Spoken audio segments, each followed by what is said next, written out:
mga Mr. and Mrs.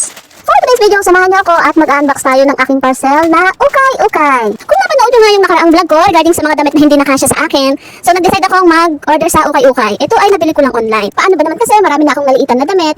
From extra small to small, naging medium to large na ako. Itong seller nga na ito ay nakita kong dumaan sa FYP ko sa may isang itim na app. So nag-decide ako na mag-bid. Pero bago ka mag-bid sa kanila, kailangan mo munang mag-send ng details, kagaya ng pangalan, address at telephone number para iwas bugo. Marami daw kasing bugos buyer na nagmamine tapos hindi naman nire-receive pag dumarating na yung mga parcel nila.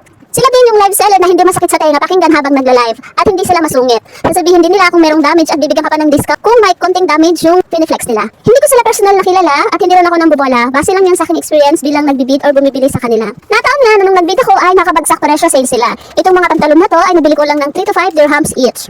May mga tops din sila na tigwa 1 dirham hanggang 3 dirhams lang. Meron din silang mga leggings na tig 3 hanggang 5 dirhams lang. Yung mga coat ko ng pang-office ay sa kanila ko lang din binili din. Mga 5 dirhams to 8 dirhams lang each. O diba, ang mura. At saka branded pa. May mga dress din sila na mga mini dress at saka long dress. Mura lang din ang mga yon, mga 5 to 10 dirhams lang din. Marami din silang mga crop tops, denim shorts, mahaba at saka maliit, blouse, t-shirts, pantalon, minsan may underwear, minsan may bag pa nga. Ilalagay ko na lang dun sa dulo ng video yung contact name at saka details ng binibilihan kong live seller. Pero for your information, hindi po ito sponsor. Deserve lang talaga nila to kasi mababait silang mga seller. At saka pag nagbid ka sa kanila, meron pa silang binibigay na mga maliliit na freebies. O diba, murang-mura ang mga paninda nila. Hindi kagaya doon sa ibang pinuntahan ko dati na per kilo ang bintahan nila ng ukay-ukay. Ilang peraso lang ay 25 dirhams na agad. Samantalang ito, yung 25 dirhams ko ay ang dami nang nabili. Maraming salamat nga dito sa couple na nagtitinda ng ukay-ukay live selling na kung tawagin namin ay me at D na sobrang bait, na sa sobrang diet ay laging nabubugos. Oh my God! Kaya sa mga bugos buyers dyan, na bid ng bid, mind ng mind, tapos pagdating ng delivery, hindi naman binibili. Oy, mahiya kayo. Pagod, puyat, boses ang puhunan ng mga nagsiselling dito.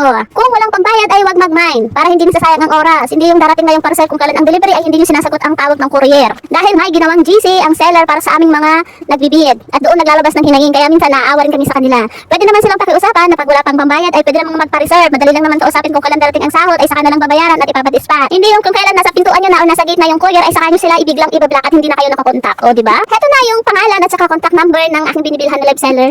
Tatlo yung account nila doon sa itim na app. Bale lahat yun pare-parehas ng profile picture o display pic. Kontakin nyo na lang sila.